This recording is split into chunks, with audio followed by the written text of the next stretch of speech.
Salut à tous, j'espère que vous allez bien. On continue avec Astérix. Et on s'était arrêté ici. Où est-ce qu'on s'était arrêté ici? Voilà, on s'était arrêté ici avec Panoramix qui visiblement avait mal à la main. D'accord, il avait mal à la main parce que Astérix lui avait serré la main, mais avec sa puissance, avec sa force décuplée par la potion magique. D'accord. Juste un truc, j'avais dit que j'allais commenter l'expression par Bélénos. Alors en effet, j'ai regardé et Bélénos, c'est le nom d'un dieu. Alors je vais juste lire à haute voix l'article Wikipédia. Si vous tapez Bélénos, je vous lis juste le début. Bélénos, du celte balanos, brillant, ça veut dire brillant, ok, comme le soleil, brillant, qui brille, est un dieu gaulois mentionné dans de nombreuses inscriptions mises au jour en Gaule cisalpine. D'accord. Donc en Gaule. Voilà, je ne vais pas développer plus, mais si vous voulez, vous pouvez taper Bélénos et essayer de trouver plus d'informations si ça vous intéresse. Mais donc en effet, c'est un dieu. Donc c'est un peu comme quand Obélix dit par Jupiter, d'accord, mon Dieu, par Jupiter. D'accord, ce n'est pas juste, c'est pas juste. Allez, on continue et je devais du coup expliquer le texte là. Donc voilà la vignette. Panoramix qui a mal à la main et il dit je t'ai déjà dit de ne pas me serrer la main après avoir pris la potion. D'accord, donc là, en fait, je peux dire que Panoramix, il s'adresse à Astérix, c'est-à-dire qu'il est en train de parler à Astérix, il s'adresse à Astérix, et il lui dit hé Astérix, je t'ai déjà dit, d'accord, c'est pas la première fois, je t'ai déjà dit de ne pas me serrer la main après avoir pris la potion. Bah pourquoi? Parce que justement, quand on serre la main mais qu'on a bu de la potion magique, on a tellement de force qu'au lieu de serrer la main normalement, on écrase la main de la personne. D'accord. Donc il lui dit oh là là, s'il te plaît Astérix, fais un effort, essaye de t'en souvenir, d'accord, de te souvenir de ça. Le en, il reprend ce que je viens de dire, d'accord. Essaye de t'en souvenir pour la prochaine fois, s'il te plaît. D'accord, je t'ai déjà dit de ne pas me serrer la main après avoir pris de la potion magique. Et Astérix il dit, c'est vrai, je ne connais pas ma force. C'est vrai, je ne connais pas ma force. Je vérifie juste. Ouais. C'est vrai, je ne connais pas ma force. Ouais, cette phrase, un petit peu bizarre, mais moi je le comprends comme ça. Il dit, c'est vrai, je ne connais pas ma force. En fait, ce qu'il dit Astérix, c'est que, en effet, il faut que je fasse attention, d'accord? Je dois faire attention, il faut que je fasse attention parce que j'ai pas vraiment le contrôle et la conscience de la force que j'ai une fois que j'ai bu de la potion magique. Voilà, moi je le comprends comme ça. C'est vrai, je ne connais pas ma force. Et on voit encore Obélix qui est, on pourrait dire qu'il est renfrogné. Il est renfrogné. Ça, c'est une expression, il est un peu renfrogné comme ça. C'est pas juste, vraiment. Moi, j'ai aussi le droit de la potion magique. C'est pas juste. Il boude. Il boude. Bouder. D'accord. Boude. B-O-U-D-E. Il boude. Je suis pas content, je boude. Souvent, on dit à des petits-enfants, par exemple, si on leur a dit non, mais attends, t'arrêtes, tu arrêtes. Puis il pleure un petit peu et après il boude. Tu boudes. Tu boudes. Allez, on enchaîne. Et là, waouh, on est déjà ici. Attendez, je vais dézoomer pour vérifier que j'ai rien raté. Non, j'ai rien raté. Donc, prochaine vignette. Là, on change un petit peu de scène. Et on arrive à un moment où on voit des Romains. On revoit les Romains. D'accord?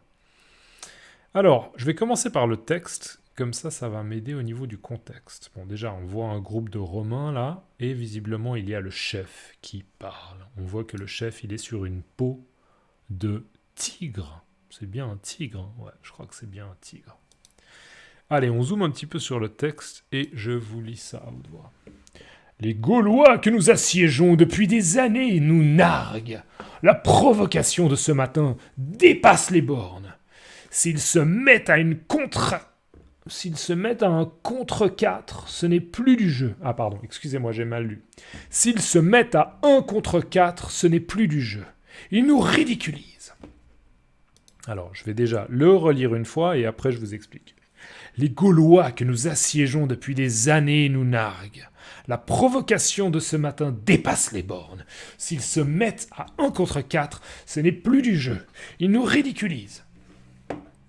Alors, les Gaulois, donc le peuple d'Astérix, que nous assiégeons. Alors, assiéger, c'est quoi? C'est quand...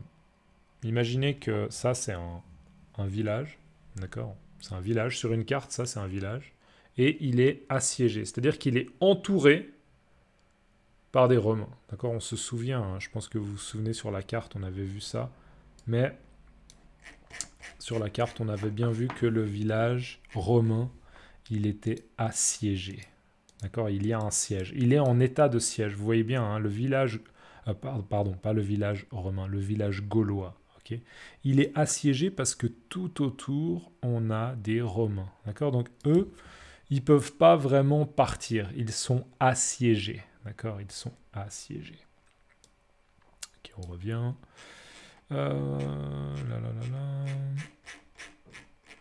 Voilà, on est ici. Désolé, Hop, voilà. Donc les Gaulois que nous assiégeons depuis des années nous narguent. Donc les Gaulois que nous assiégeons depuis des années, d'accord, c'est pas récent le siège. L'état de siège, ça fait déjà des années. Ils nous narguent. Alors c'est quoi nous narguent? Nous narguent, dans ce contexte, ça veut dire qu'ils ils se moquent de nous. Ils sont un peu là genre, ces Romains là, ils essaient de nous attaquer. Ils sont tellement nuls. Vous êtes tellement nuls. Ok, ils nous narguent. Narguer quelqu'un, ça peut être aussi... imaginez, je prends quelqu'un au bol, un Patrick par exemple. Patrick, il y a une personne qui s'appelle Patrick, puis moi j'ai envie de narguer Patrick. Patrick, tu vas faire un score de 0 encore aujourd'hui. T'es tellement nul. Ok, je suis en train de narguer Patrick. C'est un petit peu, c'est négatif, c'est se moquer de quelqu'un, ridiculiser quelqu'un, le narguer, d'accord, narguer quelqu'un. Donc, les Gaulois que nous assiégeons depuis des années nous narguent. Okay, ils se moquent de nous. Ils sont en train de nous humilier. Ils sont en train de se moquer de nous. La provocation de ce matin dépasse les bornes. Okay, la provocation de ce matin, on fait en fait référence à cette scène où ce groupe-là s'était fait... Et là, je vais utiliser quelque chose de familier. Il s'était fait péter la gueule, d'accord? De manière plus formelle, il s'était fait frapper, il s'était fait casser la figure, il s'était fait remettre en place par Astérix, d'accord? Donc là, Astérix, une personne contre 4 Romains avec des armes, ok? On se souvient qu'ils avaient des lances. Eh bien, c'est bien Astérix qui avait gagné. Donc, waouh, ok, c'est assez humiliant pour les Romains. C'est assez humiliant. Donc, ils se sont fait un peu narguer. Vous êtes tellement nuls que vous n'êtes même pas capable de dominer Astérix, même si vous êtes 4.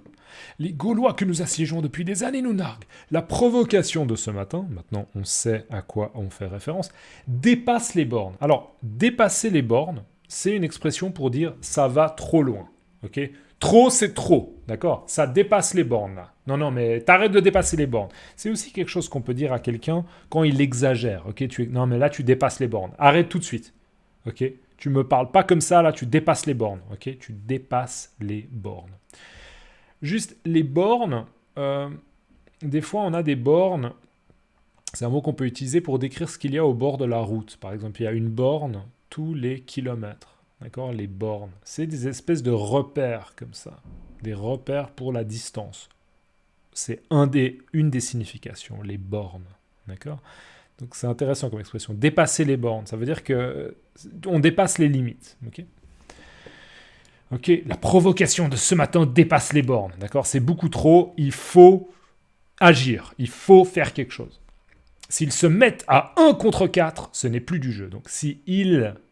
ça sous-entend les Gaulois, se mettent à. Donc ils se mettent à, ça veut dire qu'ils se positionnent, ou bien ils se mettent dans une situation où c'est 1 contre 4. D'accord? Donc la confrontation, c'est un Gaulois contre, d'accord, en opposition contre 4 Romains. En effet, c'était ça. Hein. Astérix, 1 contre 4 Romains.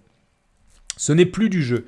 Alors, ce n'est plus du jeu, c'est un petit peu, honnêtement, c'est un peu une expression enfantine. D'accord? C'est un peu un enfant qui dit « Ouais, c'est pas du jeu, c'est pas du jeu, lui, il a été avantagé parce qu'il a une meilleure raquette de tennis que moi, c'est pas du jeu. » D'accord? C'est pas du jeu, ça veut dire que les conditions de jeu n'ont pas été équitables. D'accord? Il y a quelqu'un qui était avantagé. C'est pas du jeu. C'est pas du jeu. Mais franchement, c'est assez enfantin comme expression. Donc, s'ils se mettent à 1 contre 4, ce n'est plus du jeu. Ils nous ridiculisent. Alors, ils nous ridiculisent, c'est encore une fois la même idée qu'ils nous narguent. D'accord? Ils nous ridiculisent. Ça veut dire que on est rendu un petit peu ridicule par cette situation. Ils nous humilient. D'accord? Ils nous humilient. Ouais, ils nous humilient. Humiliés, ils nous humilient.